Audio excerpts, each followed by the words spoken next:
The Ottomans ruled over a world that spanned 3 continents and millions of people. Keeping that much power in check required a delicate balance. And when things got out of hand, the punishments were swift and severe. In the Ottoman world, power could be dazzling. Grand mosques, bustling markets, scholars at court.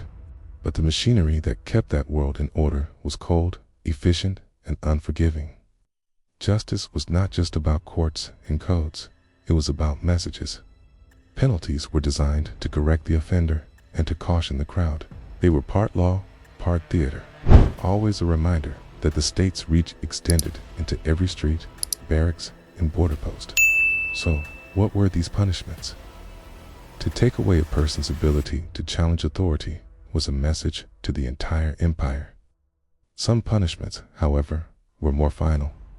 Swift executions were used when crimes touched the foundations of security, mutiny, grave betrayal, or violent offenses.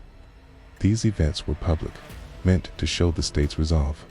Not every penalty aimed to end a life. Falaka, strikes to the soles of the feet, was used across the empire to discipline without permanent injury. Its effectiveness lay in the pain that enforced immediate compliance and the absence of lasting marks. Other measures were deliberately public. Hangings, for example, were staged in markets, gates, and parade grounds. In times of crisis or rebellion, the Ottomans had even harsher measures. A reminder that extraordinary threats would be met with extraordinary responses. Taken together, these penalties show a system deeply concerned with order in a vast and diverse empire. In the Ottoman Empire, getting caught meant more than just punishment. It was a spectacle.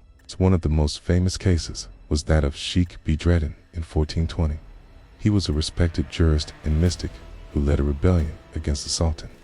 He gained followers by preaching social and economic reform, attracting peasants and disillusioned citizens. But the Sultan saw him as a threat to the order of the state. So after defeating Sheikh Bedreddin's forces, he had him executed in Suez. It was not seen as cruel, but rather as an act of balance. Defiance was answered with law, rebellion with order. The Ottomans also used execution as a tool of war. After battles, they would sentence leaders or captured opponents in public, then send the news back to the capital to prove their victory.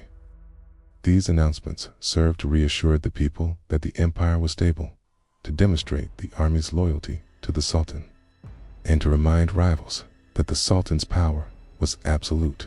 To contemporaries, these executions were not about ending resistance. They were about showing evidence of control. Alongside executions, the Ottomans used other punishments, such as flogging, which was designed not to kill, but to discipline. This method was applied in military barracks, schools, and households. It was not just about inflicting pain, but about instilling order.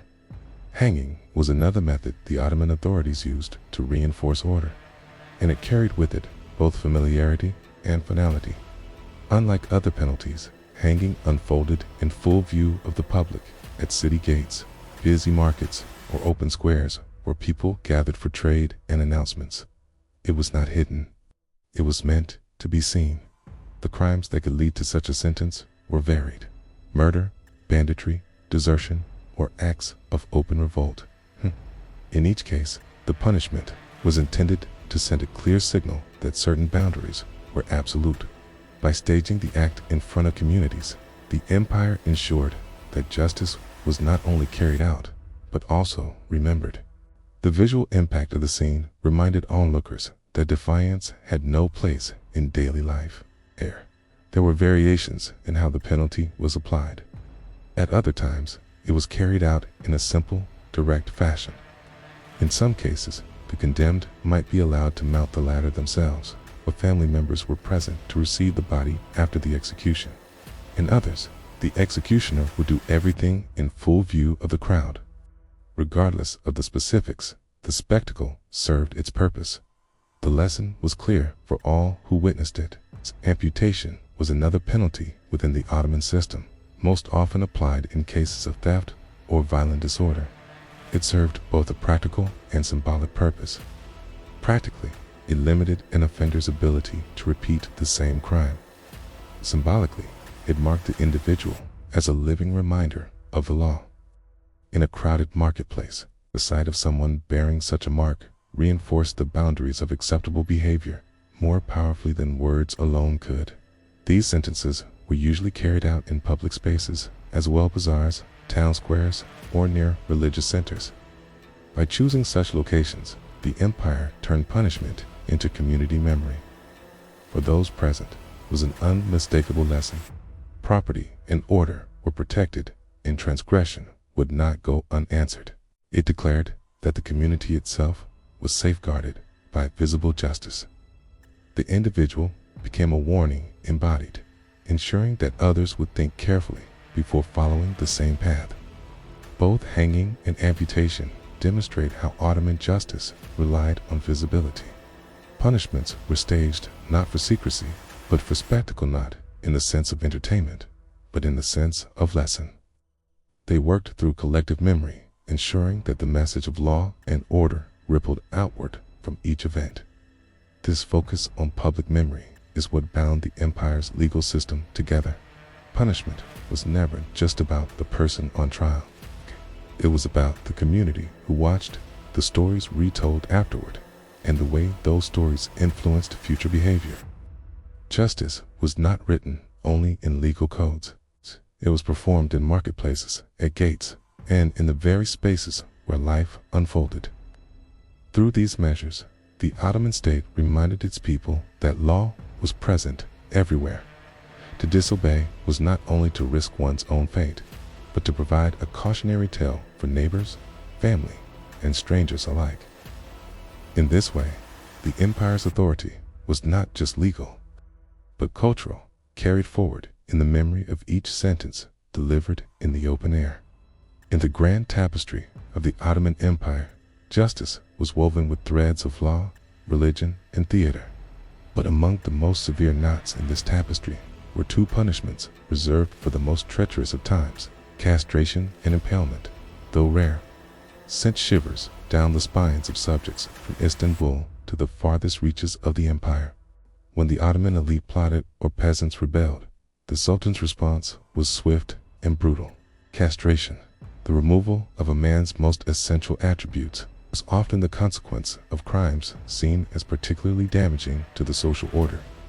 Treason, heresy, or crimes against women were met with this punishment.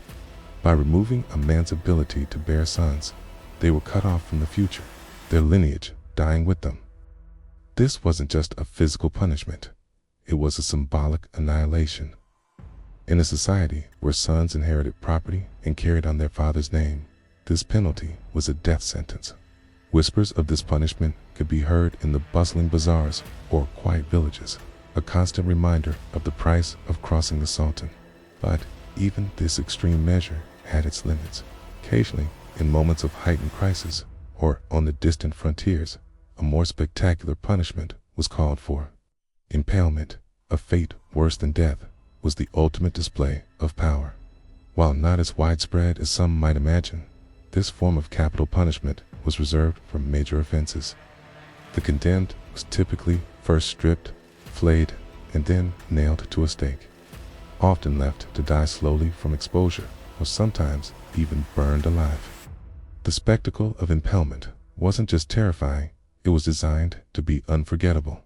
To those who witnessed it, the sight of a human figure, broken and exposed, served as a grim reminder of the consequences of challenging the Sultan's authority. As the Ottoman Empire expanded, tales of impalement took on a larger-than-life quality. Rulers like Vlad the Impaler, though not directly under the Sultan's control, used similar tactics, adding a layer of fear to the punishment. Vlad's brutality, if exaggerated in some accounts, still casts a long shadow. In the Ottoman imagination, he became a symbol of what one could become if the empire's laws were transgressed.